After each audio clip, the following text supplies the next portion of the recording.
tremendo. Alejandra Matus va a conversar con Cristian Vargas, abogado, ex subdirector jurídico del Servicio de Impuestos Externos. Muchas gracias, Cristian, por estar nuevamente con nosotros. Buenos días. Hola, buenos días. Muchas gracias a ustedes por invitarme. Encantado de estar acá. Cristian, el caso ha estallado como uno de los fraudes tributarios más grandes, o el más grande detectado, digo yo, porque hay otros fraudes tributarios que probablemente se cometen día a día y no los detectamos, pero este es el más grande detectado en la historia de Chile. Con tu conocimiento como ex subdirector jurídico, primero que nada, ¿podemos hacer un poquito de pedagogía y explicar cómo operaba, en qué consistía este fraude? Sí, por supuesto. Mira, primero, claro, como ustedes decían, aquí hay un fraude importante, enorme en cuanto a perjuicio fiscal. O sea, son 240.000 millones de pesos en perjuicio fiscal, de fraude tributario con facturas falsas que serían más de 100.000. O sea, es probablemente el fraude con factura falsa más grande que se ha conocido. 51 empresarios o no empresarios, como quiera llamársele, detenidos. Y eso está muy bien. Ahora, lo que sí hay que decir en primer lugar es que el perjuicio fiscal no es el único factor para determinar la gravedad de los ilícitos. La gravedad de estos actos se mide no únicamente en términos de perjuicio económico o fiscal que generan. Así, por ejemplo, en el caso Coimas o caso Hermosilla, que se conoció a partir de las grabaciones, no son tantas facturas como 100.000, pero aparecen delitos de la máxima gravedad, como soborno de cohecho de funcionarios públicos, o sea, delitos de corrupción que tienen que, por supuesto, investigarse. Ahora, mira, lo primero sobre el reciente caso de mega fraude tributario en Chile. Este escándalo de mega fraude tributario es un claro indicador, a mi juicio, de la vulnerabilidad de los ciudadanos frente a bandas de crimen organizado a crimen, en este caso, económico, delitos económicos. Y la actual estructura institucional muestra, a mi juicio, debilidades significativas en varios sectores y niveles, lo que requiere una revisión y fortalecimiento urgente. Y sobre eso podemos conversar. Ahora, ¿cómo operaban? Respondiendo directamente a tu pregunta, de los antecedentes conocidos, aparece que esta gente creaba por una parte empresas falsas, empresas entre comillas de papel, solamente para el efecto de generar facturas falsas, obviamente, porque ideológicamente falsas, en el sentido de que no corresponden a operaciones reales, sino solo con el objeto de generar un fraude tributario, ya sea porque al otorgar esas facturas a empresas que sí tienen actividad económica, al, entre comillas, vender las facturas falsas a empresas que sí son reales o que tienen actividad económica verdadera.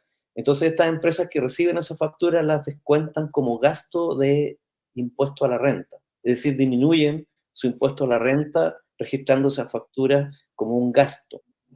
Y también en materia de IVA, si son facturas afectas a IVA, pueden aumentar el crédito fiscal del IVA. Esa es una parte del fraude.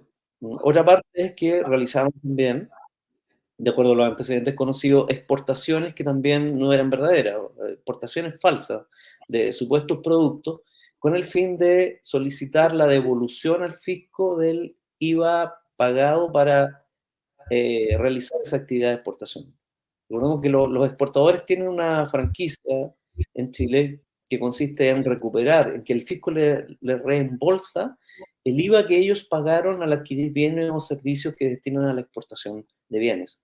Entonces, esta gente involucrada en este fraude lo que hacían era simular exportaciones solamente con el objetivo de recuperar, o sea, que el fisco les devolviera dinero por concepto de IVA pagado para esas supuestas exportaciones.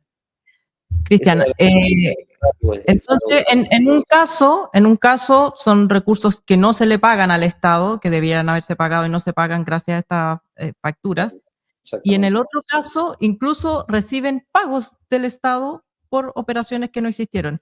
Así es. Y ahora vamos a las debilidades institucionales. Tengo la impresión de que estas prácticas, más allá de que en este caso hayan existido bandas dedicadas a la producción de estas facturas falsas, está bastante extendido en el sector empresarial chileno, que está a través de distintos subterfugios tratando de demostrar mayor gasto o pérdidas, en el caso de como las empresas zombies, por ejemplo, de las que escribió muy detalladamente Juan Andrés Guzmán, entre otros. Se crean entidades falsas por la vía de producción de factura o por la vía de generar empresas relacionadas que en teoría tendrían pérdidas para evitar pago de impuestos.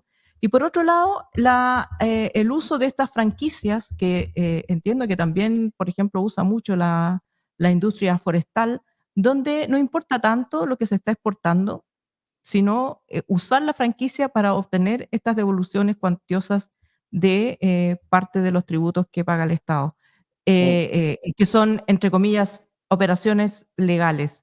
En tu opinión, primero, estamos en medio de un sistema tributario que es muy fácil eludir por la vía de estos resquicios, y ¿qué es lo que le corresponde o le correspondería al Servicio de Impuestos Internos hacer en estos casos? Sí. Mire, mi opinión es que la defraudación tributaria en Chile es una amenaza constante y que exige una respuesta firme y actualizada, por decirlo así. O sea, se necesita que el Servicio de Impuestos Internos fortalezca su capacidad de fiscalización e inteligencia tributaria, junto con una acción penal decisiva de este mismo servicio. Es crucial para reforzar la percepción de que habrá consecuencias serias para los infractores.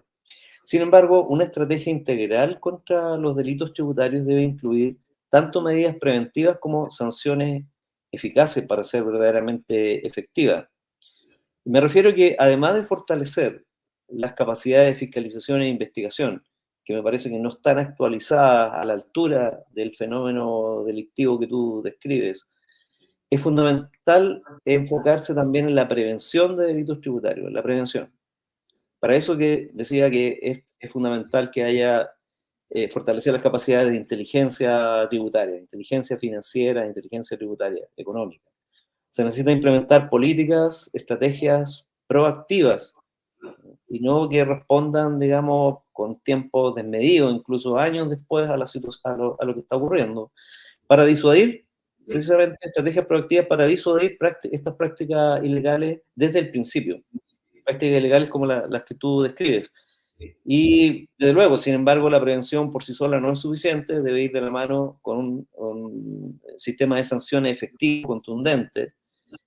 Porque, mira, la realidad es que en este tipo de casos de delito económico, solo cuando los infractores se enfrentan a consecuencias reales y significativas, entonces puede esperarse una reducción real en la incidencia de estos delitos. Pero la combinación de prevención y sanción fuerte es clave para proteger la integridad del sistema tributario y la equidad social. Ahora, recordemos que en este caso, para ilustrar un poco lo que digo, es que se ha conocido que hubieron alertas desoídas, alertas de funcionarios de impuestos. Más que alerta, una autodenuncia de uno de los propios participantes. Además, una autodenuncia del propio participante que no fue considerada debidamente, al parecer, por las autoridades del Servicio de Impuestos Internos, quienes tienen que tomar decisiones al respecto, pero también alertas de funcionarios del servicio. Se han conocido, vi unas declaraciones de una exdirectora regional del Servicio de Impuestos Internos, la señora León, que decía que ellos en el 2017 habían alertado de este tipo de prácticas a quienes tenían responsabilidad en el asunto, en tomar acciones. La subdirección jurídica, la subdirección de fiscalización, que son quienes en la dirección nacional toman decisiones en relación con este tipo de hechos, comunicaron estos hechos irregulares en lo que fue el origen del megafraude y no se tomaron las medidas adecuadas para frenar el desarrollo de estos delitos. Eso fue lo que ocurrió. ¿Esos funcionarios no deberían ser sancionados también? O sea, estoy pensando en un caso reciente en que uno de los delitos que se investiga respecto al caso Convenio es la omisión de denuncia. En este caso es omisión de denuncia de delito flagrante, o sea, con antecedentes, ni siquiera sospecha de comisión de delito.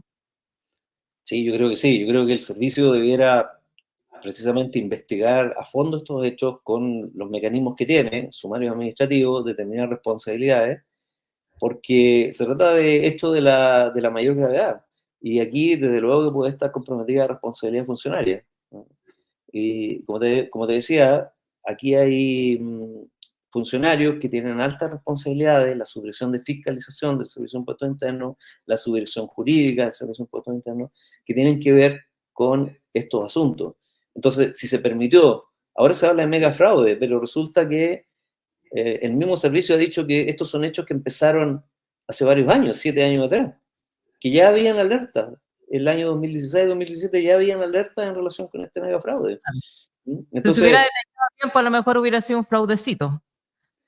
hubiera sido una cuestión menor que hubiera podido detenerse a tiempo y sin el grave perjuicio fiscal ocasionado, porque recuperar ahora esos dineros siempre es difícil, a pesar que han habido, por supuesto, incautación de algunos de los bienes de la gente involucrada en estos hechos, pero sabemos que recuperar los dineros es una tarea bastante difícil que tiene por delante la Fiscalía y la Justicia chilena. Si no, Entonces, miren el caso Pinochet, que cuánto se recuperó sí, del... sí, por Eh, supuesto, como ocurre en todos los delitos, es difícil recuperar los dineros robados o defraudados, siempre. Cristian, y hay otras prácticas, el ministro Marcel dio a conocer hace poco que la evasión y la elusión de impuestos alcanza al 50% de las obligaciones tributarias de las empresas en Chile. Y vemos manifestaciones cotidianas de estas prácticas como la caja para pagar con factura en los supermercados.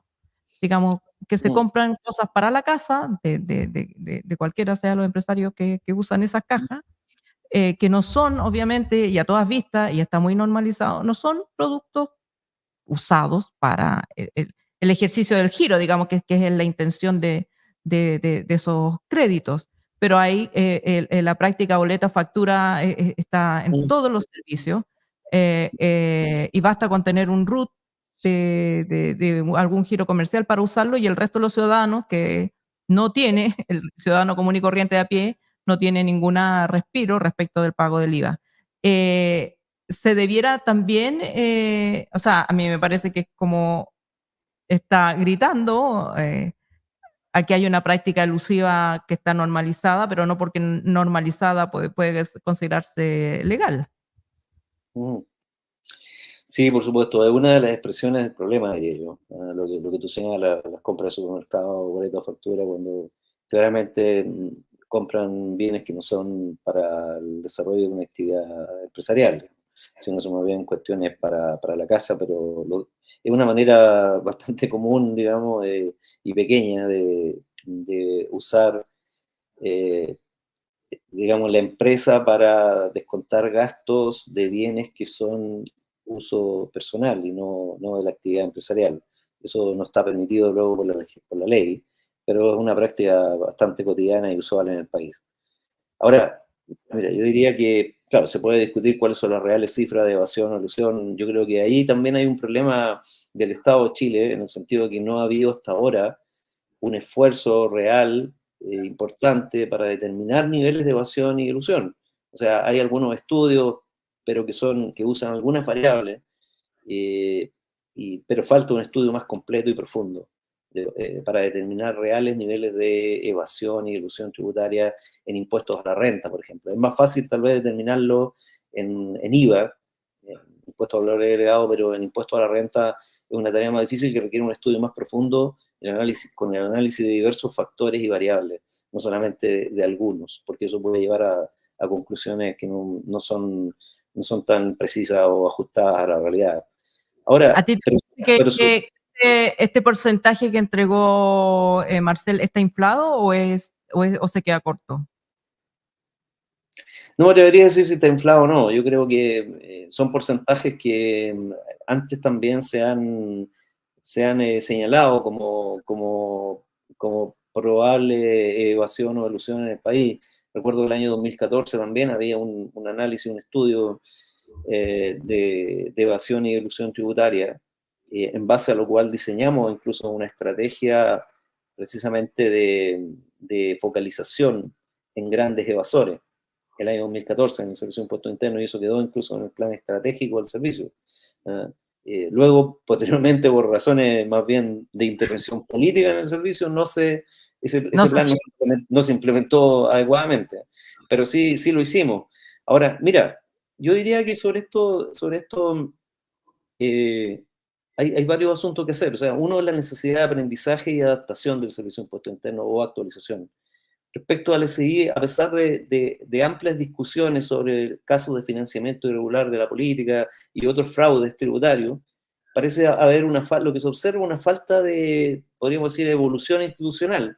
O sea, se necesita una organización que aprenda de esas experiencias pasadas y que incorpore nuevas capacidades y estrategias para luchar efectivamente contra estos delitos, que es uno de los papeles fundamentales que tiene el Servicio de Impuestos Internos. Eso junto a la falta de un sistema de inteligencia integrado en Chile. O sea, en el país aún no existe, no posee un sistema de inteligencia robusto y bien integrado, inteligencia económica, financiera y precisamente que permita detectar, prevenir delitos. Hay organizaciones como las que vemos, como clanes y todo esto que tú señalabas al principio. Esta carencia, me parece a mí, es una gran ventaja para este crimen organizado y también para el narcotráfico. O sea, mantenernos con las mismas estrategias y recursos de hace décadas frente a un fenómeno criminal o a criminales que evolucionan constantemente es una batalla perdida desde el inicio. Bueno, muchas gracias, Cristian. Probablemente un tema del que vamos a seguir conversando. Te agradecemos tus ilustraciones sobre el tema y esperamos que nuestros auditores y auditoras hayan quedado un poco más informados al respecto. Muchas gracias. Muchas gracias a ti por invitarme. Ahí estamos entonces con Cristian Vargas, tremenda conversación.